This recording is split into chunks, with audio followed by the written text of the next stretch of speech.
G'day and welcome to Wellywood Wargaming. My name is Damon and in this video I'll be exploring all of the Juves in Necromunda and doing a type of tier listing here. Now I do feel a little bit uncomfortable doing these kind of tier lists, but I thought it was an interesting experiment, and I'm probably, if this one goes well, I'm probably going to do the other sort of pieces in each gang as well, your gangers, champs and leaders as well, and just compare them in terms of their costing, in terms of their utility and effectiveness in each respective gang, the skill access, the access to different weapons, and just how much you love them overall. So I've put the feelers out this week. I've done a number of polls across Facebook, Instagram, Reddit, and YouTube, and I've got some really interesting sort of votes and data here. And I've got to say, some of it surprises me. I'm going to go and rate them all after I go through them all as well myself from my own personal meta view, I suppose. But these things are subjective and they're going to vary in different groups of gamers and how you house rule things and stuff as well. So please do take that into account as well, because I don't think this is the be all and end all of it. Of course, Necromunda is a very, very rich and deep game with a lot of rules. So some of this stuff is very much quite swingy. But it is quite surprising for me, and I think there are a number of people, and you'll admit it if you've done this, that have voted with their hearts instead of their heads when it's come down to this. So there are a few surprises in here, and I can't wait to get started. So please do like, share, subscribe, check out the Patreon as well to support me doing more of this type of video. Let's get into it. So of the hundreds and hundreds of votes that I got in from the Necromunda community on this one, I did ask everybody to take into account all of the details that I mentioned before, the cost, the utility, the skill access, all of these things with these Juves, and I have to say I do feel like some people just haven't necessarily thought it through too well. Maybe it's just me, maybe I just think some of them are better or worse than you do, and this is where it's going to get interesting. Please do comment down below, by the way, if you really disagree or you agree on these things. Get the conversation started, because I find this whole thing really, really interesting. Anyway, without further ado, the least popular Juve in all of this is a real surprise to me, and it is the Digger, the Squat Prospector Digger. I can't quite believe this, because I do think the Digger is one of the better Juves in the game. There are about 15 Juves to choose from here. This is the least popular, and out of hundreds and hundreds, what did we get, like 400 votes or something? This guy got only 2. So 2 votes for the Digger. It's dreadful. We're going to go through the Digger now. It's 35 credits, and the stats are as follows. Movement 5, we'll talk about that in a second. Weapon skill 5+, ballistic skill 5+, strength 3, toughness 4, wounds 1, initiative 4+, attacks 1, leadership 8, cool 7+, which is really good, willpower 6+, and intelligence 7+ as well. So you compare those stats to like a Hive Scum. I like to compare everything to a Hive Scum because that's kind of like baseline stat line. This guy is pretty decent. Of course, the weapon skill and ballistic skill lets him down, but for 35 credits and being a Juve, it's not too bad at all. Of course, the standout stats here are the toughness 4, which is a huge thing, and definitely worth it in this case. But the one that I think people overlook here is the movement 5. Now, squats are notoriously slow, and they have a movement of 4 across the board, pun intended there. Movement 5 is huge, and it adds a lot of utility to your squat gang, so please do take that into account when building a squat gang. You've also got an initiative 4+ as well, which is a lot better than the rest of the gang, and we also have the cool of 7+, willpower 6+, intelligence 7+ as well, so decent mental stats. Not bad at all. That's just going off the stats. Now, in terms of the special rules, I'm not going to go through all of the special rules for all of the Juves here because they're mostly the same. We get the Gang Fighter Juve promotion to Specialist special rule and Fast Learner often as well. In terms of skill access, though, we have shooting as a primary on the Digger, which is, in my opinion, the best skill set in the whole of Necromunda to date, including all of the newer ones. Now, something else that stands out here is the access to not just sort of pistols and close combat weapons, but we actually get access to basic weapons, or at least some basic weapons here with the Ironhead Auto Gun and the Ironhead Bolt Gun. The Bolt Gun is completely overkill at 95 credits. You're never going to need it, and you're certainly not going to put it on a ballistic skill 5+ fighter. However, the Ironhead Auto Gun is an absolute must loadout, I think, for the Squat Digger. 25 credits, rapid fire 2. Yes, it's only strength 3, but if you get 5-6 shots off with this, you can actually take down an Ambot. I've seen it happen even only at strength 3. If those wounds go through and the saves don't get made, night. So we've got actually quite a lot of access to lots and lots of stuff. Some decent close combat weapons with the Power Pick, Power Hammer, Circular Stone Saw Power Pack as well. Lots of grenade options with smoke, you know, blasting charges and whatnot. And also carapace armor if you really wanted to go crazy with it, and loads of personal equipment and weapon accessories. Anyway, need I say more? I think the Squat Digger is right up there. And the reason why I think it is because if you think of it in, you know, in the case of being in a squat gang, firstly, squats are very expensive. So, you know, filling out a squat gang with gangers isn't really doable. You're going to need at least a few Juves in there. Diggers are 35 credits. They're a lot cheaper than everybody else in your gang. So you're going to need some of these guys. Even armed with an Ironhead stub gun, and that's it. With toughness 4 and movement 5, they're pretty good pieces just for getting around the board, achieving objectives in scenarios that need that, and just giving you a bit of extra speed at no loss to toughness either. So these guys are still pretty hard to take down.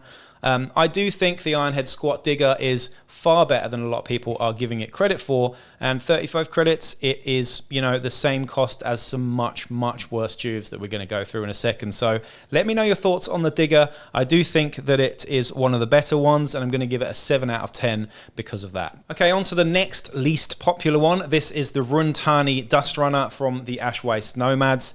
It's definitely not as good as the Squat Digger, but for some reason it's slightly more popular with 4 votes. Again, all of the votes here really went to the top tier ones, I have to say, but the Dust Runner only got 4 votes here. It's not a particularly good one, if I'm honest. And again, thinking of it in the sort of perspective of being in the Ash Waste Nomads gang, is it as vital to the Ash Waste Nomads as the Digger is? Absolutely not. It's 35 credits, so it's the same cost as a Digger. The stats are as follows. We have a movement 6, which is lovely. Weapon skill, ballistic skill 5+, strength, toughness 3, wounds 1, initiative 3+, which is pretty good. Attacks 1, and the mental stats are leadership 9+, cool 7+, willpower 8+, and intelligence 9+. So not particularly good on the stats there. The standout thing really being that movement 6 there, which I have to say most of your Ash Waste Nomads have got anyway. Special rules are exactly the same, but baked into the cost of this, we do have the Ash Cloak and Sky Mantle, so it's worth mentioning that as well, because it does factor into that 35 credit cost there as well. In terms of skill access, we get Cunning as the primary there, with Agility and Ferocity as secondaries. Cunning is, again, a good skill set. And the basic weapons here, again, quite similar to the Digger here because they're both from the same book. We do get some access to basic weapons with the Blast Carbine, which I think is a fantastic weapon. It is basically a 25 credit auto gun with the shock trait, which is pretty good, especially against vehicles and targets like that. We get the blast rifle and the scavenged autogun as well.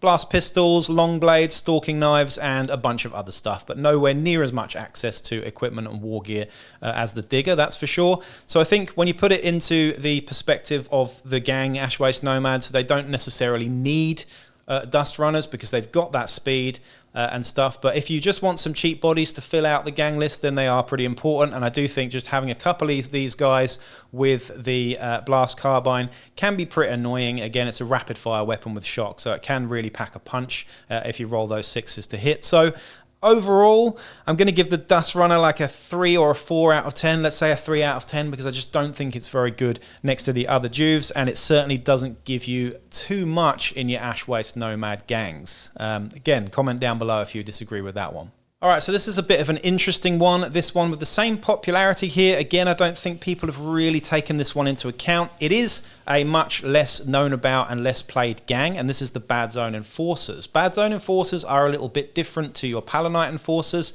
so I'm not talking about the rookies here. We're talking about the Bad Zone Enforcer Enlisted Hive Scum. These guys are really interesting. They are effectively just ordinary Hive Scum with a couple of extra rules, and you can use these guys as Juves in your Bad Zone Enforcer gangs. Now, like I said, only 4 votes for these guys, so they certainly aren't very popular, but the stats are exactly the same as your ordinary Hive Scum. They're the same cost as well at 30 credits, but they have a few special rules here. They get the promotion to an Enforcer Patrolman, not a Specialist. They get Expendable Conscripts as well, which is an interesting one here. Fighters with this special rule are drafted in to bolster a gang's numbers, but are not truly part of the gang. They can never benefit from other fighters' gang hierarchy X or group activation X special rules, and that can be a problem, but I think for what they do, it's not too bad. Additionally, fighters with this rule can never gain the gang fighter X special rule, which is a big deal there as well. Other fighters expect fighters with this special rule to be short-lived and consider them expendable. Should a fighter with this special rule be seriously injured or taken out of action, friendly fighters that are within 3 inches do not need to take a nerve test. So same as your prospects there as well, generally. Again, those are some negatives, that's for sure, but considering the stat line is generally better than the rest of your Juves in the game, pretty much, until we get to a couple of others later, with that weapon skill and ballistic skill of 4+, it's not too bad. 30 credits, and they get cunning as a primary here as well. Not that they're ever really going to level up, because they'll probably die before they get there. Of course, it's worth noting that these enlisted Hive Scum get exactly the same weapon access than an ordinary Hive Scum would get. So you get auto guns, reclaimed auto guns, las guns, sawn-off shotguns, and throwing knives, which is pretty great. Shotguns obviously being the best weapon, and las guns in there as well too. When it comes to access on these guys, they also get some pretty good close combat weapons with chain swords and mauls and things like that, flails even, which is pretty nice too, as well as grenades like blasting charges, crag, frag, and smoke, and some decent options there. So if you compare this side by side to a Palanite gang, Palanite gangs don't get access to any cheap fodder, whereas the bad zones enforcers certainly do. And I just think having that option of having a couple of really elite cops, perhaps, armed with subjugator stuff, and then having a bunch of bad zone enforcers in there as well, at only 30 credits a pop. They're pretty good. They are completely expendable, and they should be played so as well. In terms of where I'm sort of putting them in my sort of ratings here, what have I put them at? We've got the Enlisted Scar. I've given them a 7 out of 10 because I actually think they're pretty damn good. I mean, they're certainly not as good as ordinary Scum are in some other gangs, but I think in the context, again, of taking them with other, Palanite enforcers, bad zone enforcers and stuff that are quite elite, really, these guys can add some real numbers to an otherwise quite small numbered sort of gang. So that's worth thinking about. Again, do comment down below if you agree with me on that one, but we're going with 7 out of 10 for the conscripted or enlisted Hive Scum there.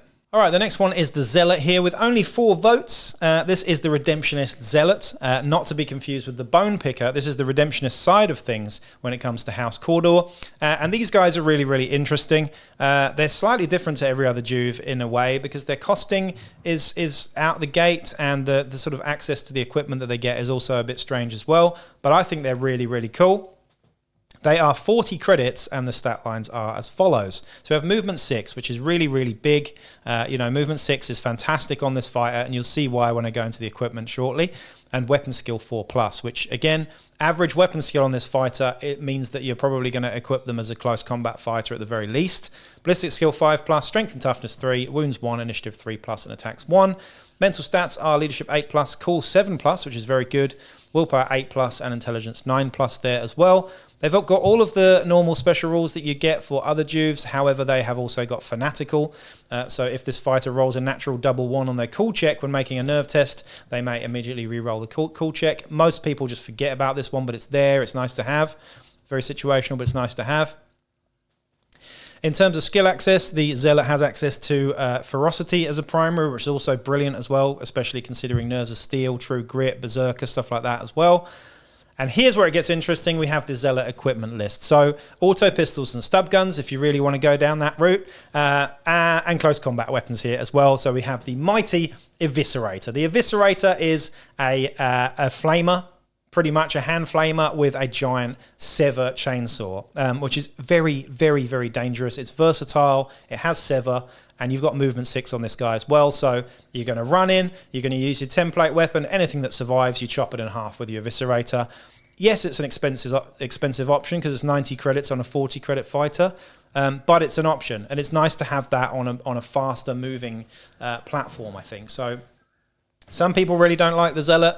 I think the Zealot has a real place in a Redemptionist or Cawdor gang, at least one of them, with that Eviscerator, because I do think the movement 6 with a template weapon and that extra threat of having an Eviscerator next to someone's, champion, or it's just going to rip apart targets. I've killed many Ogryns with Eviscerators, I must say. So it's totally doable, and that's why I do think the Zealot is a pretty decent one. What did I give it out of 10 here?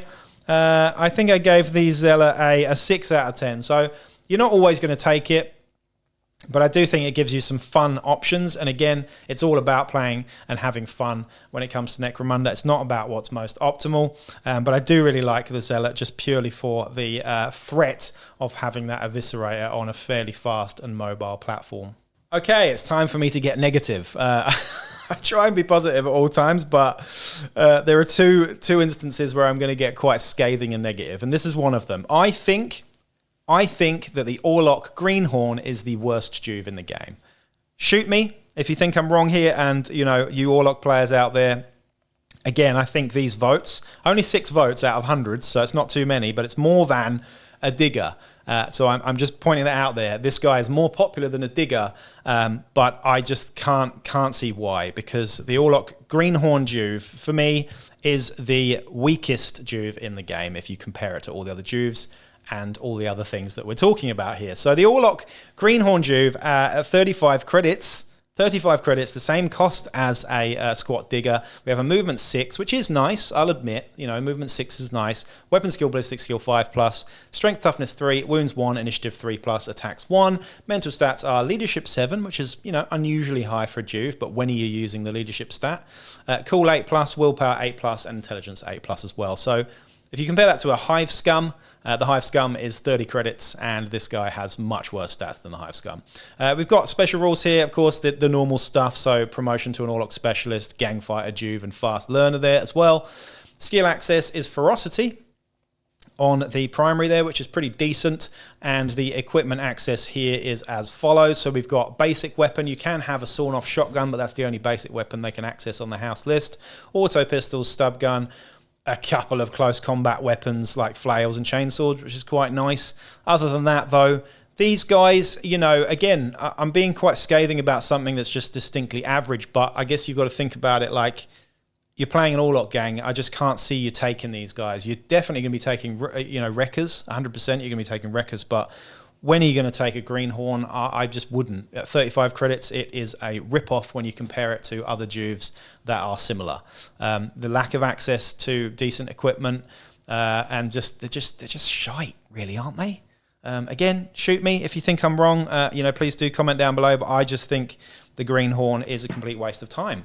The only time I can think of taking Greenhorns, and if, in my old Orlok gang, I did build some miniatures as Greenhorns, and the reason why is not because I was silly enough to actually buy them for my gang, but I did have a tactics card, which is very good, by the way, that gives you 3 free sawn-off shotgun Greenhorns, which is a nice tactics card. It's a powerful tactics card just to add 3 bodies to your gang that you can use as meat shields with sawn-off shotguns, but really that's the only time I'm ever taking them. So I'm going to give them a very, very measly 1 out of 10 there. Yeah, sorry about that. The next one is House Delac, the Shadow. And again, I'm kind of surprised by this one. It's a nice, cheap Juve. It's pretty decent overall, and I'll go through the reasons why I think it's a decent Juve. So 25 credits for the Delac Shadow. The stats are movement 6. Again, very nice to have that extra movement. Weapon skill and ballistic skill 5+, strength, toughness 3, 1 wound, initiative 3+, attacks 1, leadership 9, cool 7+, which is actually really, really good for a Juve. Willpower 8+, and intelligence 8+. So pretty similar stats to the Orlok Juve, you'll notice, but 10 credits cheaper. So again, just worth mentioning that there. The Orlok Juve is completely overcosted. Same special rules as all of the other Juves, and we have Cunning as the primary there as well. Now, here's where it gets interesting. Of course, just first taking into account where this fits in the Delac gang. These guys are really, really handy. They're great sort of meat shields. They're great screens, and, they add to that sort of chorus, that choir, that psychic cacophony that you get with Delac as well. So it's worth taking that into consideration too. They're great for mopping up targets that have been webbed. You can go and just kick them in the face with these guys once you've webbed them with a specialist, for example. That's another thing to take into consideration. In terms of credits and costings and stuff and what you can buy for them, though, you can get some really interesting gear here. Auto pistols are only 5 credits on these guys, so taking 2 auto pistols is not too bad. But the real standout here, and something that I have to mention, is the access to hand flamers and web pistols, which, yes, they're expensive at 80 credits and 75 credits for the hand flamer. On a movement 6 piece, doesn't matter about your ballistic skill because you're using a template weapon. So you can give these guys a web pistol, and, you know, if they die, then you hopefully get to keep the web pistol in your stash or whatever. But, you know, it's pretty dangerous. You've got scare gas grenades as well, which are also pretty good. But yeah, some really good access to a bunch of stuff here. We've got shock staves and stiletto knives and web gauntlets, which can punch out a stimmer if you're lucky. It's just one of those things. So these guys can actually really pack a punch, and I would actually compare them to the Escher little sister, which we're going to talk about in a little bit more detail soon. But I do think the Shadow is way better than people are giving it credit for as well. I can see myself using these guys to mop up web victims in terms of coup de grace, just running and kicking people in the face. But also, yeah, giving a couple of them, if you can afford it, some web pistols, and suddenly they become very, very scary indeed, especially with that movement 6. Give them another movement increase and they get even more scary with movement 7. But there you go. That is the Delac Shadow. I've given them an 8 out of 10 there because I do think they're one of the better Juves in the game in context of the Delac gang. All right, this one's an interesting one and slightly different to the rest of the Juves here again. And this is the Palanite Rookie Patrolman. Now, this Juve is free. Yes, you heard that right. It doesn't cost anything. You cannot buy them, though. So what happens when a Palanite Enforcer dies, which is hopefully very often because we hate them. No offense to you Palanite players out there. You get a free rookie in exchange for that. So you've lost a really good guy, you get a pretty shite guy in return. However, it is free. So that's you know, it's a nice little thing. It takes the edge off a little bit. You know, and for a free fighter, that automatically makes them pretty good, right? The stats are movement 5, weapon skill 5+, ballistic skill 5+, strength toughness 3, wounds 1, initiative 4+, attacks 1, and mental stats all 8s. So pretty much exactly the same as a Hive Scum, except one worse weapon skill and ballistic skill.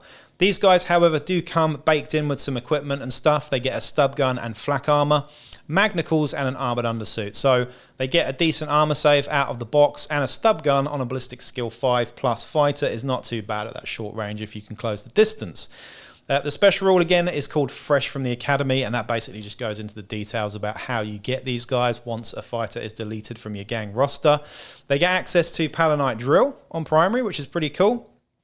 And they can also get the Enforcer Bolt Gun and Enforcer Shotgun later on as well. And it's worth noting that the Enforcer Shotgun is probably worth taking on these guys, mainly because of that template weapon on a ballistic 5+ fighter. It's not too bad at all. But just honestly, just having these guys naked, or not naked because they're actually armored with a stub gun, is annoying enough. You know, when you get a bunch of these guys in your gang and then you build on that with new fighters, you can get a sizable amount of dirty cops, and these guys just get in the way with their decent armor save and stub guns.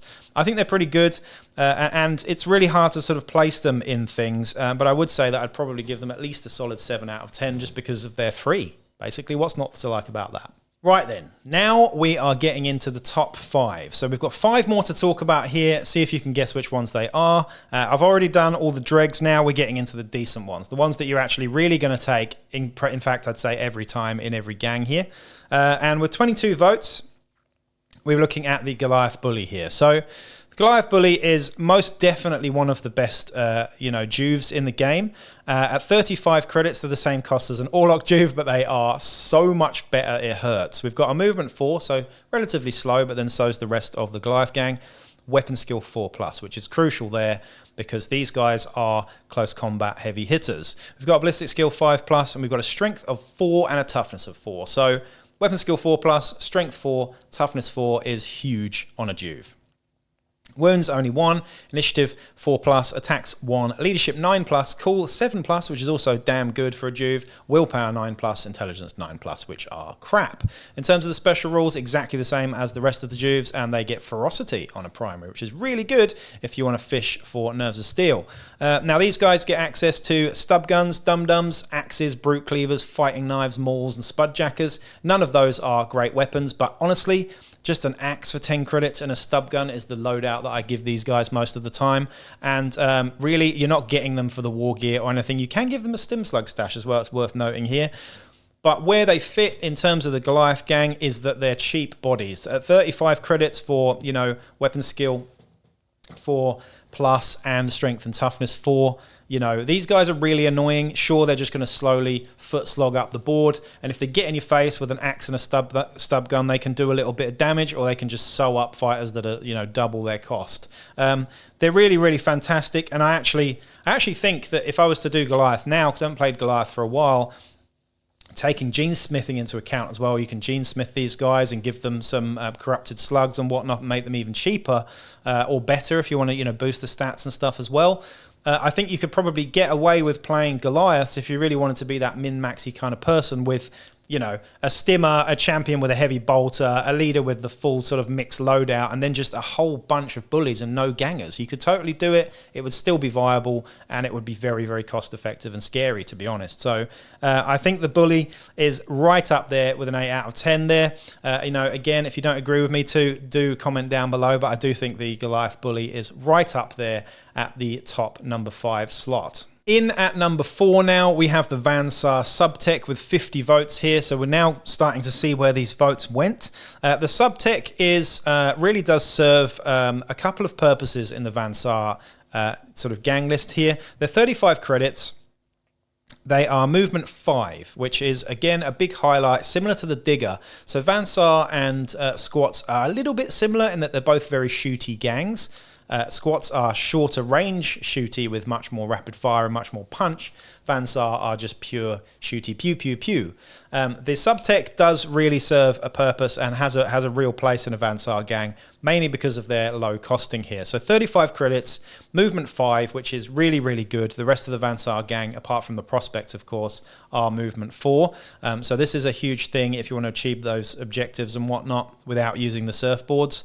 They have a weapon skill of 5+, but they have a ballistic skill of 4+, which is the best you know, House Juves ballistic skill stat so far, making them, again, fairly shooty. We've got a strength and toughness of 3, wounds 1, initiative 4+, and attacks 1. Mental stats are leadership 9+, cool 8+, willpower 9+, and intelligence 7+. So in an Underhells campaign, they're reasonably good at getting data crystals.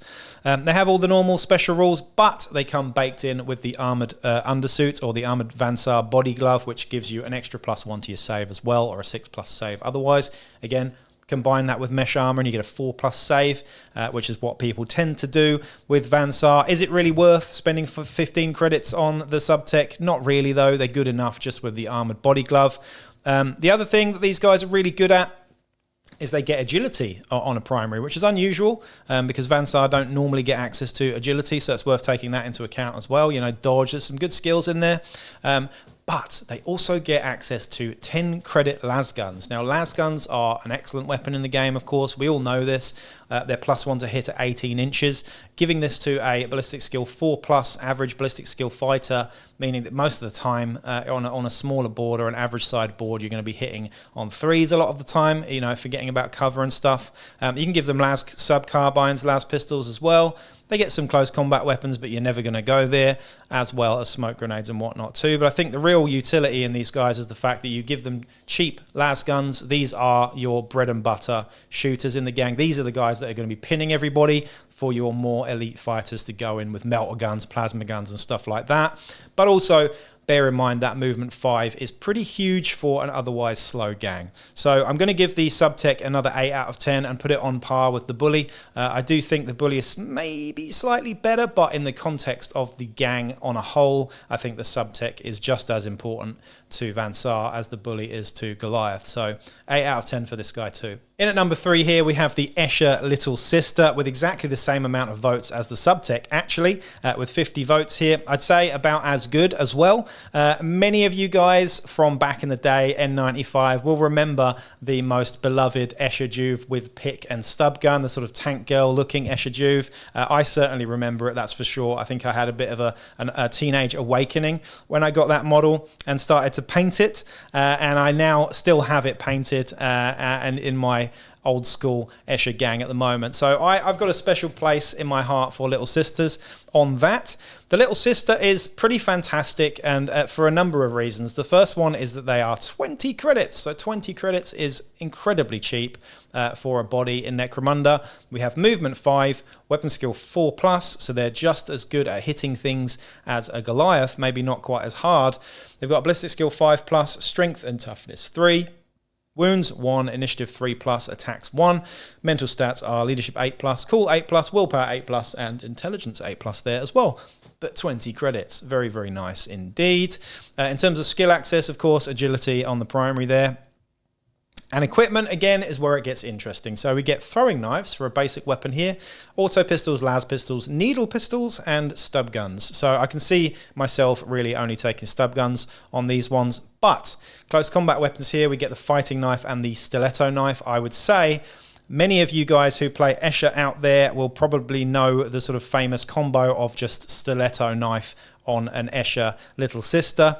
Yes, it's 20 credits on a 20 credit fighter, but it's absolutely worth it if you overseer or charge one of these little sisters into a Goliath leader or something really monstrous and horrible, and you hit them and you wound them with toxin, and it doesn't matter how many wounds you got, you are, you know, see you later. It's incredibly potent for the cost. So, you know, most of the time it's not going to work, but when it does work, it is huge. So that's the reason for the sort of stiletto knife there as well. You've also got choke gas grenades as well, and photon flash grenades. So flash grenades are fantastic tools in the game, taking away activation from enemy fighters. For 15 credits, you can use these ones as stiletto knife and flash grenade. You flash everybody, and then you just run in and stab, stab, stab with your toxin. I do think the Escher Juve is excellent. You know, Escher aren't the most expensive gang, and I think your gangers, your flat sort of baseline Escher gangers, they're the ones that you're going to give your 5 credit las guns to. The little sisters, you want at least a couple of them just to go around mopping things up and occasionally charging stuff with a little pointy knife with a toxin on the end of it. So yeah, they're pretty good. 20 credits, I'm going to give them an 8 out of 10 as well. So the Bully, the Subtech, and the Escher Juve, I think, are all about as good as each other. Which one's your favourite out of the 3 there? It'll be interesting to know. But, you know, the little sister is definitely deserving of the number 3 spot there, I would say. Okay then, so here's where we get the bone of contention for a lot of people here, and this is number 2. It's not number 1, it's number 2 because it's not the most popular. It didn't get the most amount of votes. We've got 64 votes here, and this is for the Corpse Grinder Initiate. I've spoken about this for years now, and I'm still amazed that Games Workshop put the rules out for these things and haven't actually errated them yet, because we've had a few erratas. No change to the Corpse Grinder Initiate so far.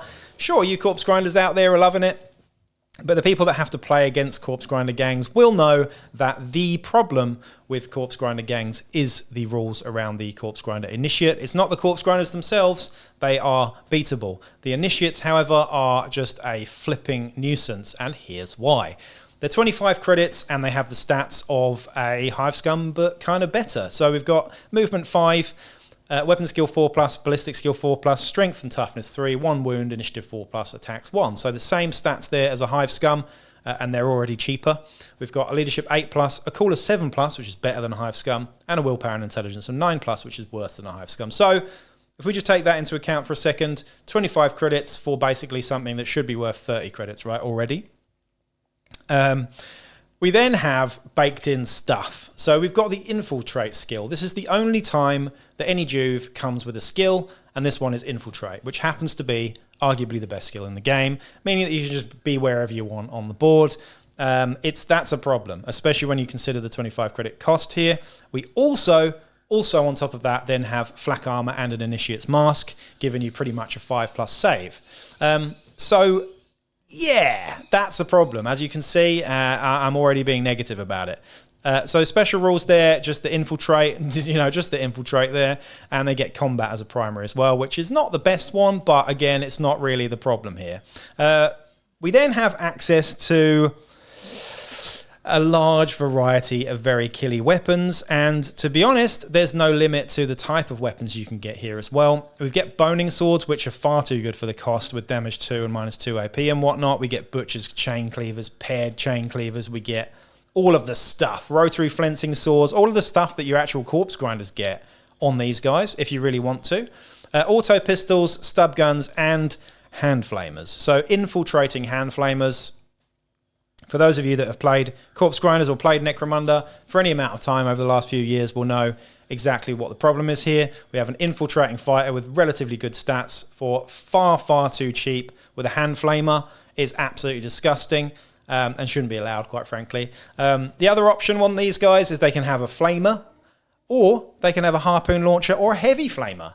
Of course, the heavy flamer is a shit weapon, but, you know, it's an option, and the fact that they can take heavy weapons alone on a Juve, technically, is very scary indeed. We have frag grenades, incendiary charges, which again are a problem at 40 credits and infiltrate, and smoke grenades as well, which you're probably going to take on all of these guys just to make a smoke screen in front of your forces. I mean, look, from a fluff perspective, I do like the idea of these forward scouts, you know, dropping smoke grenades everywhere and your corpse grinders scarily running through the smoke.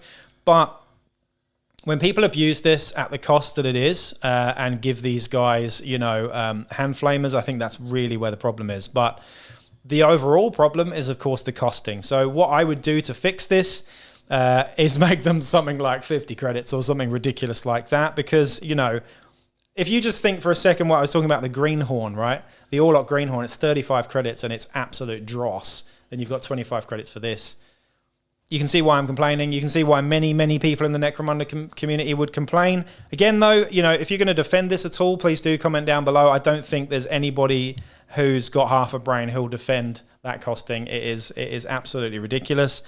But, you know, I think everybody did use their heads there and gave it 64 votes. So 64 votes. In at number 2 is the Corpse Grinder Initiate. We might not like it, but we do have to lump it. Right then, after that massive rant I just went on about the Corpse Grinder Initiate, we are in at number 1, and it's the Bone Picker. I may be a little bit biased here because I do think that, you know, Cawdor are my favourite gang in the game, certainly in terms of house gangs anyway, and the Bone Picker has a special place in my heart and a special place in everybody's heart here, it seems, because we have a whopping 120 votes for the Bone Picker. So it is the out-and-out best in the game, according to everybody here.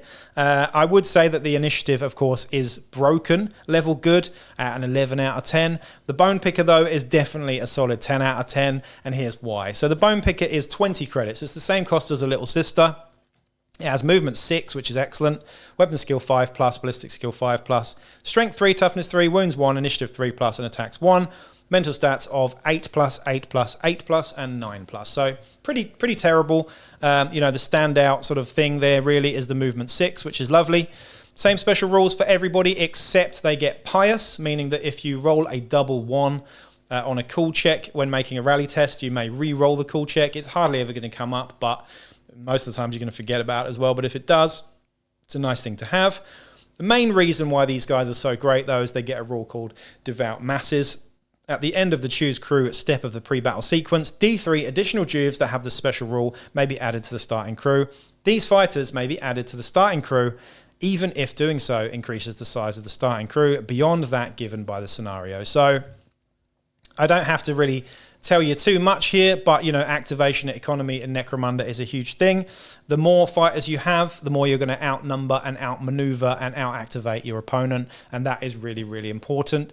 You know, if you've got a gang of, you know, bounty hunters or whatever, venators, and you've got only 5 in your gang, and you're playing against Cawdor with, say, 12 fighters in their gang, you're going to have a pretty rough time of it generally. So, yeah, having D3, at least 1 extra fighter, possibly even 3 extra fighters if you've got them in your crew, is just really, really powerful. In terms of skill access, here they get, you know, ferocity as a primary, which is great there as well. And equipment-wise, it doesn't really matter what they get here because, honestly, just with a stub gun, they're annoying enough. You don't even have to give them anything. Axes, cleavers, fighting knives, flails, pretty good there. Heavy clubs, blasting charges, incendiary charges, all of that stuff as well. Honestly, though, just with a stub gun or an axe or a flail, they are annoying as hell, and they work really, really well when it comes into play with your articles of faith as well. So just having more bodies to be able to execute those articles of faith, using them of suicide bombers and doing all sorts of shenanigans with them, jumping them off buildings at people and just doing really fun stuff. The Bone Picker is the heart and soul of the Cawdor gang, and they are just fantastic fighters. I once had a Bone Picker that had, I think, 2 movement increases. So he had a movement 8 bone picker, and all he did in every single game is run up and kick people in the face and get millions of coup de grace. So he just leveled up really quickly because all he was doing is hiding in the shadows until he could run up and just kick someone in the face.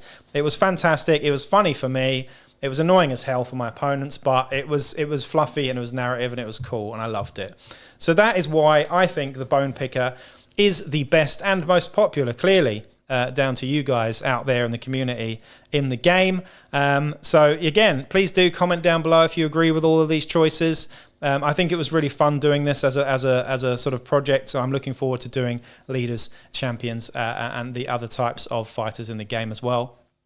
Again, these tier lists are a little bit sort of subjective to the meta that are in your groups and stuff. So, you know, some of this may be a little bit different where you're playing and where you're from, depending on your house rules and stuff like that. But if you enjoyed this video, please do continue to support me by commenting, liking, subscribing, and checking out the Patreon as well. And I will see you with the next video real soon. Peace out.